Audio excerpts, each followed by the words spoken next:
Ja tässä on meidän uusi jäsen Rasmus.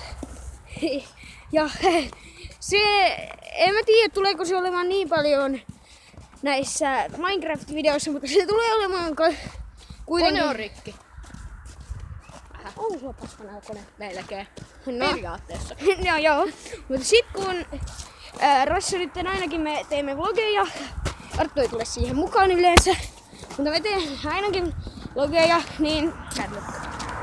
Kännykkä. Niin katsotaan sitten, että minkälaisia videoita on tulossa. Eikö tule? Joo, kyllä tulee kuitenkin videoita ehkä. No ei ainakaan maideita, ei ole mitään tyttöjä kuitenkaan. Ja nyt teemme patoleipää ja laitamme siihen lisäkkeeksi vähän ES. No, mutta... Voi vittu! Hei! Me tiputettiin tää! Voi vittu! Mun kamera meni melkein paskaksi. Oi saatana. No, moikka!